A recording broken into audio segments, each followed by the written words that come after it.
Chapter 18. A week later, Elliot Marigold Villa, Bax, Nori, and Sebastian had a picnic in Aunt Margot's backyard. Andres floated above them in leash tied to a table.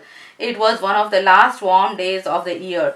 They could smell the change of leaves in the air. Fig showed off his Saint Bernard and played frisbee with Bax. Bax said he always wanted a dog. Margot bought out lemonade. Elliot, you want to give it a try like we talked about? Yeah, Elliot said. Nori, do it. Elliot flicked his finger and the lemonade, icing it over slushies for everyone, he proclaimed.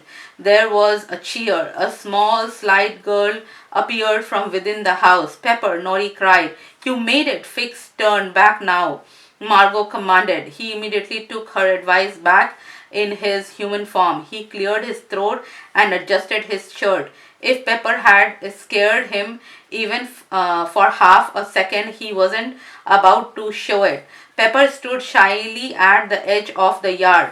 Nori dashed over, took her by the forearm, and dragged her toward the other. Lemon slushies by Elliot, she said, and she handed Pepper one. Pepper smiled. Yum. Margot's cell phone buzzed. She frowned and fished it out of her pocket. Hello. She listened for a moment and then her eyes flew to Nori. Actually, now isn't a good. Well, all right. She sighed and held her phone out to Nori. It's for you. Nori didn't understand.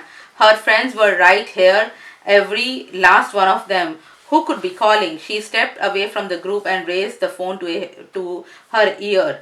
Hello, it was Dahlia and Hawthorne together. How did the test go? Dahlia asked. Did you pass? Hawthorne asked. Are you done being upside down? Can you come home? Nori leaned against a tree. So much had happened, and she didn't know where to begin. Also, her feelings were hurt. The test had been last week, and they were just calling now.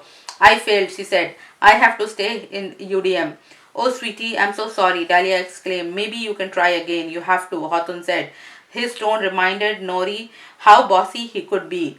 You shall have to practice harder, that's all. Harder and longer and better. I do.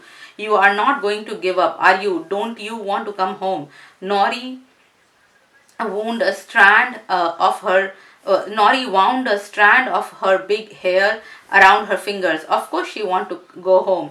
She missed Hawthorne and Dahlia and father. She missed her room, her big house, and the pretty green lawns of her old hometown. She missed all sort of things, but here she had Aunt Margot, who liked her just the way she was. Aunt Margot got her library books, took her flying sometimes, and let her eat lunches of starch, grease, and sugar. She had Figs, who did an awesome Saint Bernard, and Miss Starr, who was never afraid to look silly and who believed in talking about feelings, and the other kids in UDM class. She had them and they had her. I have got to go, she said into phone. I have friends over. You do? Hawthorne asked. Upside down friends? Yep, Nori said. We are having slushies. Oh, Hawthorne said. He breathed in and out. Well, don't forget to practice your black kitten.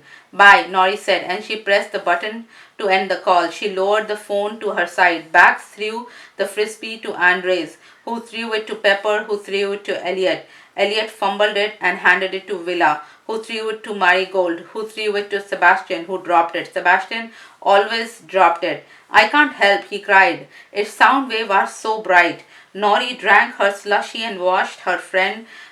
She wasn't sure she wanted to practice being normal anymore. She wasn't sure she wanted to go back home to father.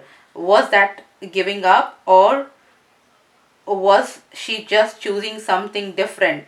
Maybe, thought Eleanor Boxwood Horace, I like being upside down.